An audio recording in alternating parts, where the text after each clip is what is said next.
ఓం నమో వెంకటేశాయ. So ఒక 3 రోజుల కింద నాగ చైతన్య శోభిత ధూళిపాల జాతకాన్ని నేను విశ్లేషించడం జరిగింది. దాని మీద చాలా చాలా తీవ్రమైనటువంటి డిబేట్లు అవన్నీ సాగుతా ఉన్నాయి. సో నేను ఆ జాతకాన్ని చెప్పడానికి ప్రధానమైన కారణం ఏమిటంటే, నేను ఇంతకుముందు సమంత నాగ చైతన్య జాతకాన్ని చెప్పి ఉన్నాను కాబట్టి దానికి ఎక్స్టెండెడ్ గా ఈ జాతకాన్ని చెప్పడం జరిగింది తప్ప, నాకు మళ్ళీ నేను ఇచ్చినటువంటి మాట మీదనే ఉంటాను, సెలబ్రిటీ జాతకాలు చెప్పను అని చెప్పాను. నేను ఇక మీద సెలబ్రిటీ జాతకాలు చెప్పడము మానేశానని చెప్పాను. అదే మాట మీద ఉంటున్నాను. నేను కంటిన్యూ చెయ్యను. సో ఆ చెప్పాల్సినటువంటి పరిస్థితి కూడా లేదు. సో సెలబ్రిటీ జాతకాలు కానీ రాజకీయ విశ్లేషణలు కానీ నేను చెయ్యను అని చెప్పి మీకు నేను మొన్న 2 నెలల కింద నేను ఒక వీడియో పెట్టి ఉన్నాను. సో దానికి ఎందుకు నేను చెప్పాల్సి వచ్చింది అనే క్లారిటీ ఇస్తా ఉన్నా. ఎందుకు చెప్పాల్సి వచ్చింది అంటే, దాని ఎక్స్టెండెడ్ గా నేను చెప్పడం జరిగింది. దాని ఎక్స్టెండెడ్ అంటే సమంత నాగ చైతన్య అది జరిగింది కాబట్టి నేను దాని ఎక్స్టెండెడ్ గా నేను చెప్పడం జరిగింది. సో ఇప్పుడే నాకు మంచు విష్ణు గారు మాట్లాడినారు.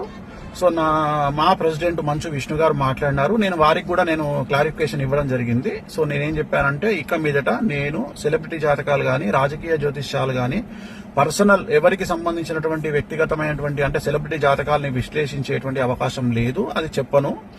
ప్రత్యేకించి నాగ చైతన్య గారి జాతకం చెప్పడానికి కారణం ఏంటి అంటే, ఓన్లీ వన్ రీజన్ ఏంటంటే, సమంత అది జరిగింది కాబట్టి దాన్ని ఎక్స్టెండెడ్ గా దీన్ని మాట్లాడినాను. అంతే తప్ప ఇక మీదట నా నుండి మీరు సెలబ్రిటీ జాతకాలు నేను చెప్పను అని చెప్పాను. అదే మాట మీద ఉంటున్నాను. సో మంచు విష్ణు గారితో కూడా ఇప్పుడే మాట్లాడినాను. మాట్లాడితే సార్ మాట్లాడినారు. సో చెప్పాను నేను ఇది పరిస్థితి అంటే, ఆయన కూడా వెరీ గుడ్ డిసిషన్ స్వామి గారు అని చెప్పారు. సో నాకు కూడా తెలుసు.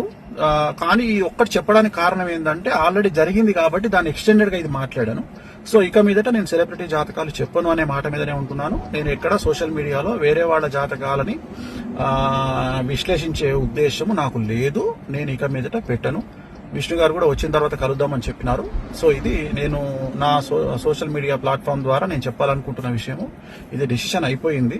నేను ఓన్లీ బికాస్ ఆఫ్ అది ఎక్స్టెన్షన్ కాబట్టి సమంత ఇష్యూ, అందుకని చెప్పాల్సి వచ్చింది. అంతే తప్ప ఇక మీదట నా నుండి ఇలాంటివి మీరు ఎక్స్పెక్ట్ చేయలేరు. నేను చెప్పను కూడా.